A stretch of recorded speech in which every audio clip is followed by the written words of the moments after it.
Hello everyone, my name is David Luchford and welcome to lesson 31 of my Ancient Greek course. In today's lesson we shall be learning some more prepositions, so you should already know what prepositions are. If you don't, please do check out my previous video. But before we look at these new prepositions, let's take a look at my virtual sets of shelves. Because if we do that, we shall see that this week Royce has bought me a virtual amphora.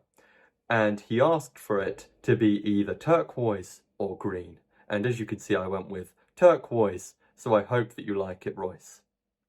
And Royce, I wish to say thank you very much for your support. And I should say thank you for your continued support. Because, ladies and gentlemen, if we take a look at my previous set of shelves, we shall see that Royce previously bought me 3 virtual amphorae.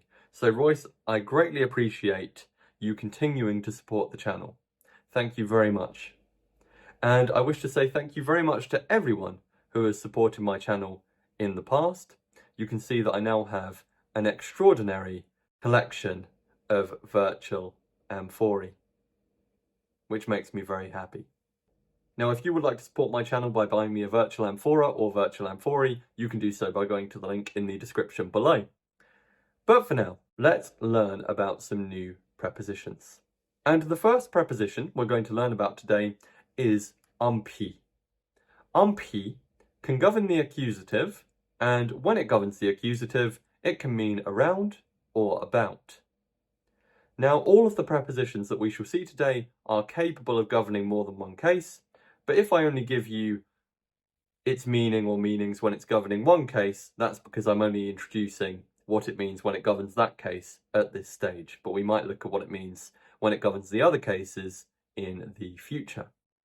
Anyway, umpy can govern the accusative, and when it does, it can mean around or about.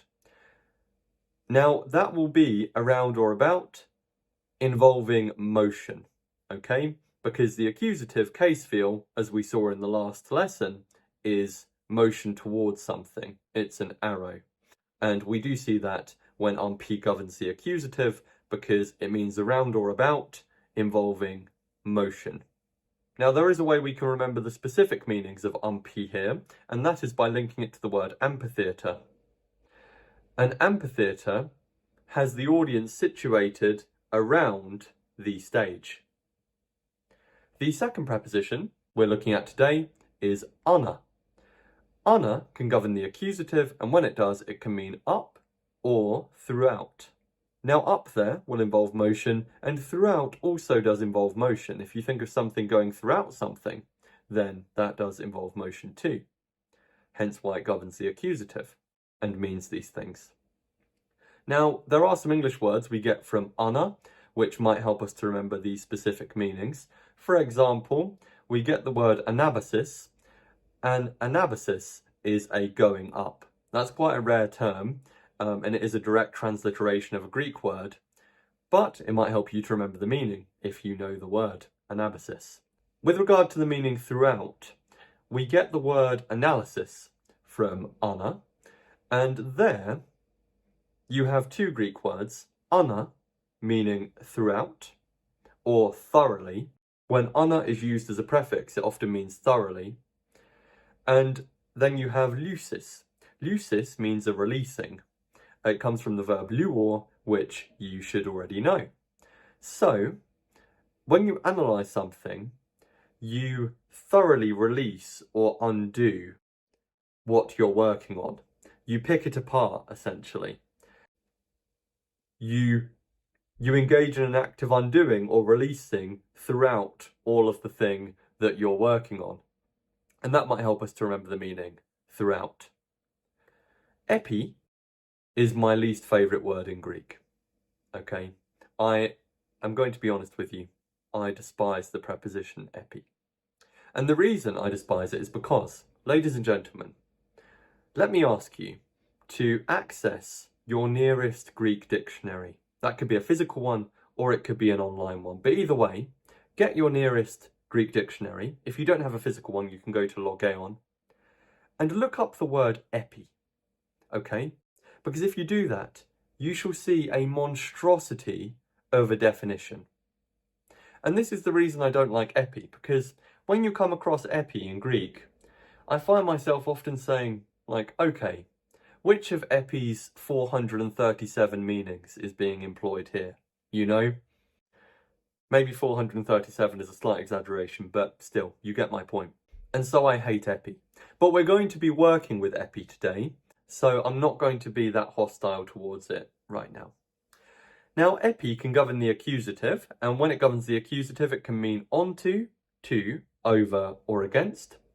It can also govern the genitive, and when it governs the genitive, it can mean on, upon, at, near, or by. And when it governs the dative, it can also mean on, upon, at, near, or by, the same as the genitive. And I need to put a light on because it is getting dark. Okay, this lighting isn't the best, but we'll work with it. Anyway, these are the meanings of epi that I'm giving you for now. And let's take a look at what we see here in order for us to be aided in remembering the meanings. If we look at epi plus the accusative, we shall see that all of these meanings do involve motion. Okay, they fit in with the case feel of the accusative. And likewise, the dative meanings also fit in with the case feel of the dative. Because the case feel of the dative is position, or we could say rest, or location. And epi plus the dative is indicating a position, or a location. Okay? Now, epi plus the genitive doesn't indicate motion away from, or at least not in these meanings. And so we can use the case feels of the accusative and dative to remember epi's meanings in those instances, but it doesn't help with regard to the genitive. That is to say, using the case feel of the genitive doesn't help with the genitive meanings. Now, we can link epi to some English words to help us to remember epi's specific meanings. For example, we get the word epigraph from epi. An epigraph is an inscription. Epigraphy is the study of ancient inscriptions. Epigraph comes from two Greek words, epi, meaning on, amongst many other things, and graper, meaning writing, which comes from the verb grapor, the verb to write. So an epigraph is a writing on something. So that helps us to remember the meaning of on. And we also get the word EpiPen from epi. Do you know what an EpiPen is? Let me know if you know. Okay, share it in the comments if you know what an EpiPen is. An EpiPen is this medical device which is used to inject people with epinephrine. Epinephrine is another word for adrenaline. And now an EpiPen is called an EpiPen because it's used for the injection of epinephrine. And epinephrine is called epinephrine because it comes from two Greek words. It comes from epi, meaning on, or upon, or over, and nepros. Nepros means kidney. Now, epinephrine is called epinephrine because adrenaline, or epinephrine, is made in the adrenal glands, which are located on, or upon, or over the kidneys. Now that was quite a complicated link, but I hope that it helps us to remember that epi can mean on or upon, and it can also mean over.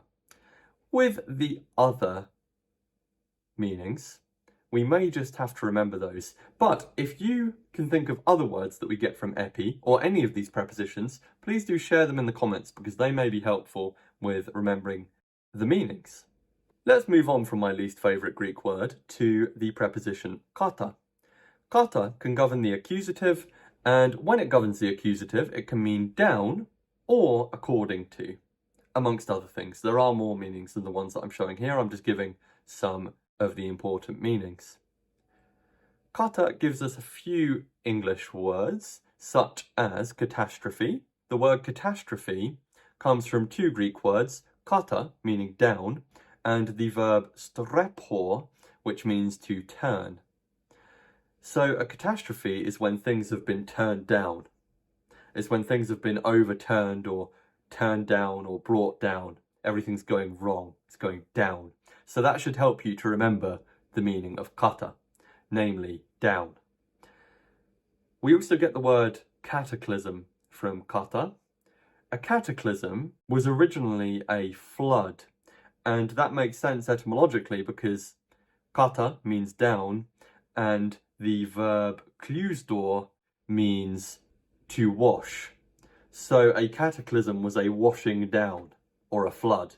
But nowadays we use cataclysm for a natural disaster, a big and serious violent event in the natural world. Kata can also govern the genitive, and when it governs the genitive it can mean down from.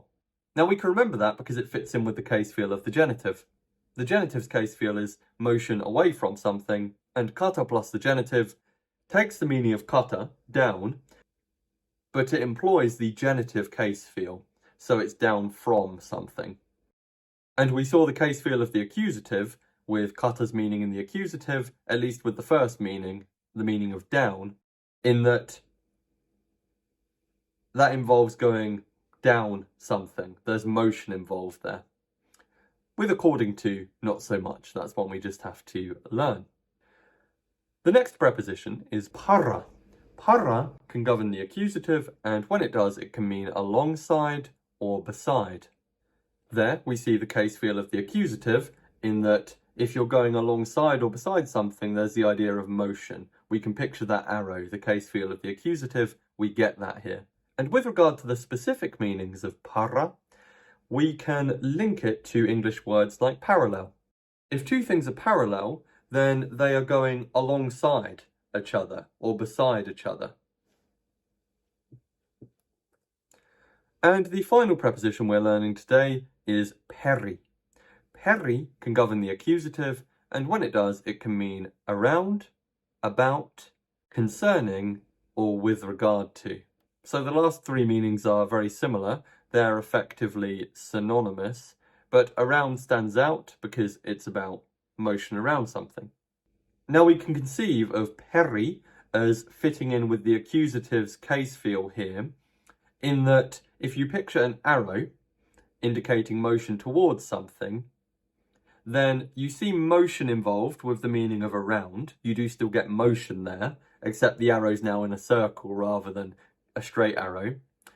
And you also see the idea of an arrow with the meanings about, concerning, or with regard to, because the preposition's basically pointing at a particular topic. He's speaking about that thing, or he's speaking with regard to that matter.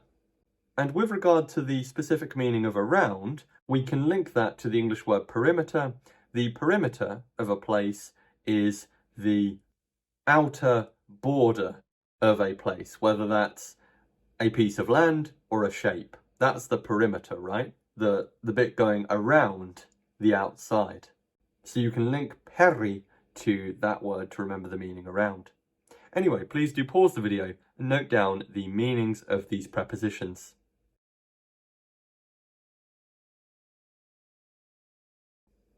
Okay, let's now do some practice with these prepositions. I've created 10 Greek sentences using these prepositions for you to translate. There are 5 on this slide and 5 on the next one. Please do pause the video and translate these 5 sentences. And note that the word underlined in number 5 is glossed in the word bank.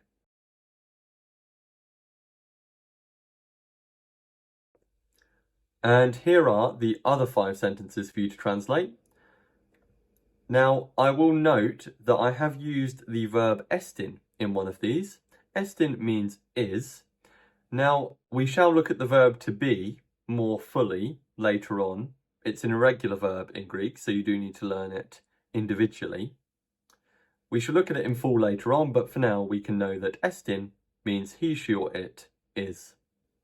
And the other thing to note is that here I've used the word aternas, which is a form, I won't spoil which form, but it's a form of the word aternai, meaning Athens. Athens is a 1A noun, which is exclusively plural. And it's plural in English as well. We say Athens with an S on the end. So although it's plural, it is just referring to one place, okay? Please do pause the video and translate these final 5 sentences.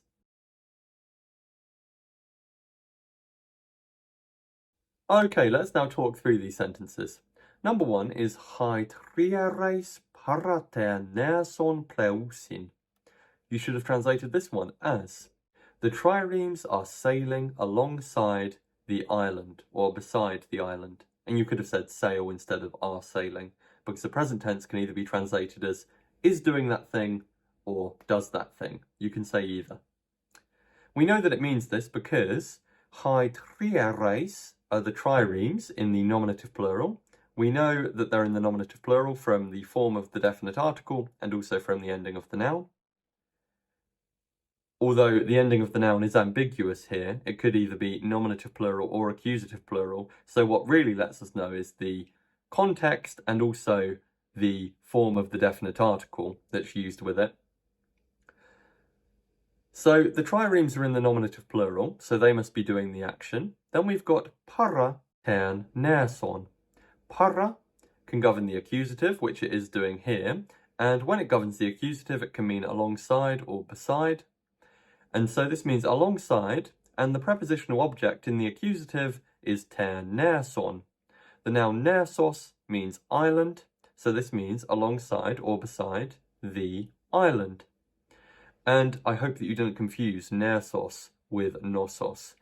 For one thing, it wouldn't make any sense to say that the triremes are sailing alongside the disease, but those nouns are easily confused. Okay, nersos is an island, nosos is a disease or an illness. Don't confuse them. They're both 2A nouns, but one has eta here. The one with island has eta, while the one that means disease has omicron. So we've got the triremes alongside the island pleusin. Pleusin is the verb. Pleur is the verb to sail. Here it ends in usin because they are doing it, and we know who that they is, namely the triremes. So the triremes sail or are sailing alongside or beside the island. Let's now look at number 2. Number 2 is peri te naumachian nun lege ho angelos. You should have translated this one as the messenger is now speaking about the naval battle. Now we know that it means this because peri te naumachian is a prepositional phrase. We've got peri governing the accusative. When it governs the accusative, it can mean about or with regard to or concerning. It can also mean around, but it wouldn't make sense to say around in this context. So we would say about, concerning, or with regard to the naval battle. And then we have nun. Nun means now. And then we have the verb lege. Lege means he, she, or it speaks or is speaking. And after it, we have the subject. We have ho angelos, which is the messenger in the nominative singular, which we know from the definite article and from the ending. So, the messenger now speaks or is now speaking about the naval battle. Number 3 is ta ploia epiten thalatan play. You should have translated this one as the ships are sailing over the sea. We know that it means this because ta ploia means the ships, and it's either nominative plural or accusative plural. It could be either, but when we look at the rest of the sentence, we realise it can't be either, okay? It can only be either in principle, but it can't in reality. It has to be one or the other, and here we know it's nominative plural when we look at the rest of the sentence, okay? So the ships are doing the action, and then we have epi ten talatan. Now, epi. Hello, darkness, my old friend. I've come to talk with you again.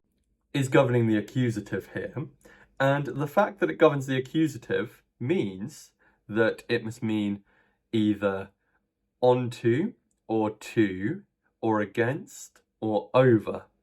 And the most appropriate meaning here is over, so we would say over the sea, And then we have play. Now, play is from the verb pleor, the verb to sail. It has contracted here because the ending begins in epsilon. It only contracts with the ending when the ending begins in epsilon. It's a weird verb in that regard.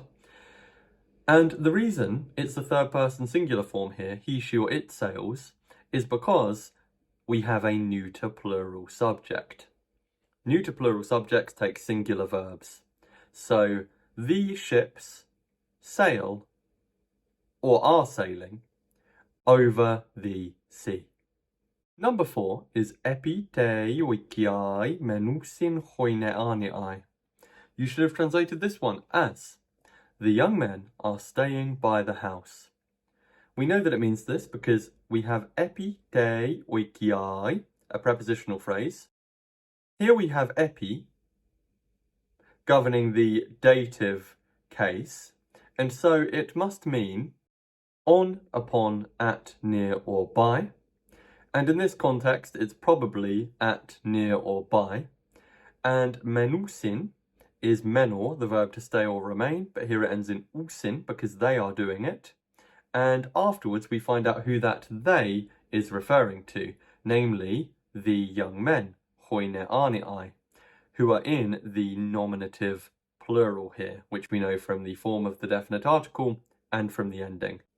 So, the young men stay or are staying or remain or are remaining near, by, or at the house. Number 5 is hoist ratiotai ampiten limnen badisdusin. You should have translated this one as the soldiers are walking around the marsh, or something similar. So the soldiers walk around the pond, for example. We know that it means this because hoist ratiotai is the soldiers, and the soldiers are in the nominative plural, which we know from the form of the definite article and from the ending. Then we have a prepositional phrase. We have ampi tan limnan.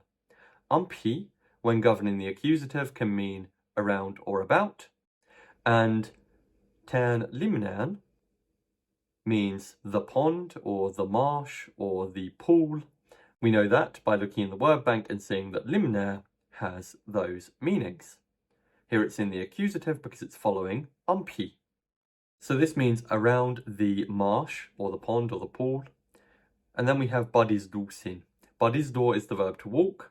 Here it ends in usin because they are doing it. And we know who that they is, namely the soldiers. The soldiers walk or are walking around the marsh. Number 6 is hoponeus tus martyras anatoastiu zdete. You should have translated this one as the murderer looks for the witnesses throughout the city, or the murderer is looking for the witnesses throughout the city. We know that it means this because the murderer is at the start in the nominative singular, and then after that we have tus martyras. Now these are the witnesses in the accusative plural, and we know the cases and numbers of these nouns from the forms of the definite article and also from the endings. So we know that the murderer is the subject and the witnesses are the direct object. Then we have ana to astiu. Ana is governing the accusative here, and when it governs the accusative it can mean up or throughout. It doesn't make much sense to say up the city. It could in principle mean something like up through the city, but because I've just given you up or throughout, I hope that you said throughout the city. And then we have zderte. Zderte or is the verb to look for or to seek. Here it ends in a because he, she, or it is doing the action. And so the murderer is looking for the witnesses throughout the city. Number 7 is oi moi hoi persai kata tu orus korusin. You should have translated this one as, oh no, the Persians are coming down from the mountain. We know that it means this because oi moi is oh no, or an equivalent expression. Then we have hoi persai. These are the Persians in the nominative plural. After that we have kata tu orus. Kata here is governing the genitive, and so it means down from. The mountain. Oros is mountain, it's a 3C noun. Here it's in the genitive singular, following kata. So down from the mountain or the hill, and korusin is from the verb korraor. Korraor is the verb to come or to go. Here it ends in usin because they are doing it, and that they refers to the Persians. So, oh no, the Persians are coming down from the mountain.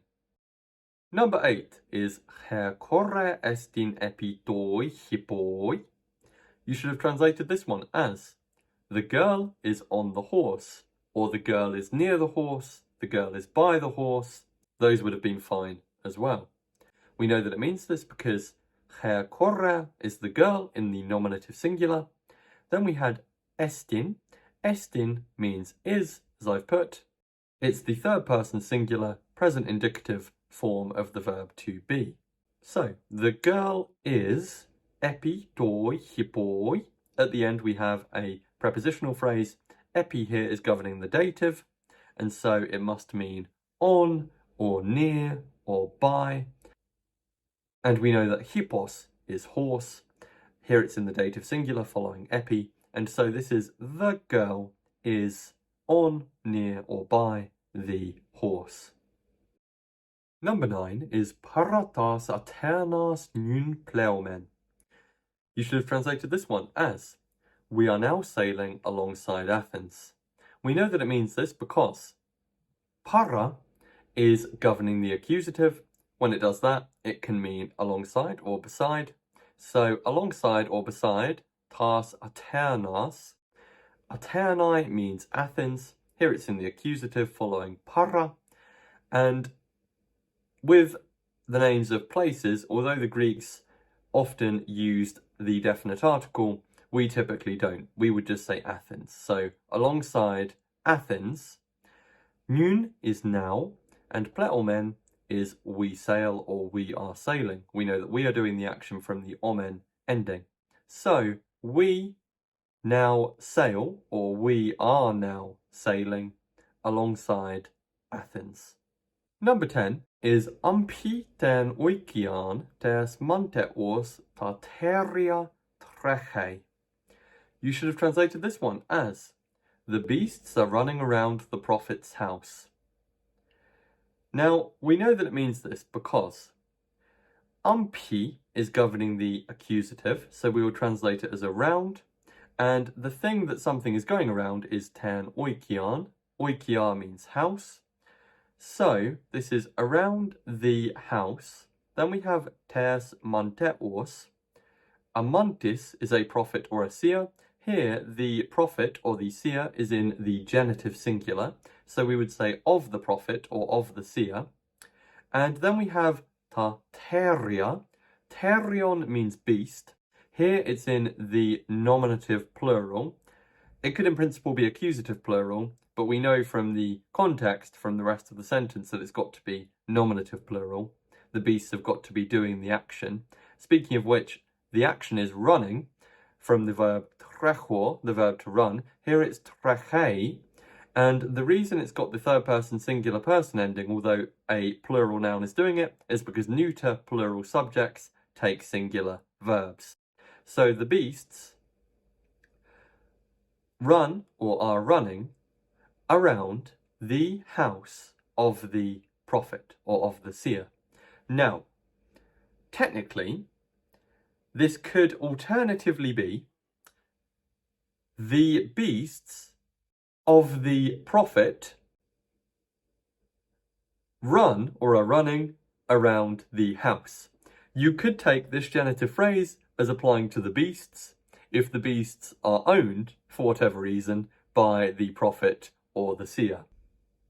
However, that genitive phrase is probably applying to the house. Wouldn't you agree that the house is more probably owned by the prophet than the beasts are? But it could in principle be that. So if you put that, give it a tick, although I don't think it's the most probable translation. Anyway, to summarise our learning for lesson 31, today we have learned 6 new prepositions, but a couple of those we've learned the meanings of when they govern another case rather than just the accusative. so it makes it look like more. So make sure you learn the meanings of these prepositions. And we've also met two new nouns, namely alternai and limner.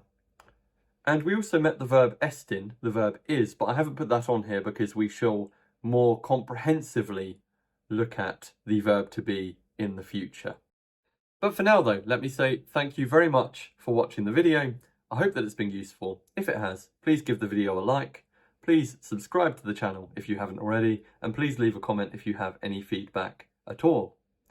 And if we were to caption this ancient Greek frog that we see on the screen, we might say Chobatrachos estin en toi kioni, meaning the frog is on the column, or the frog is on the pillar.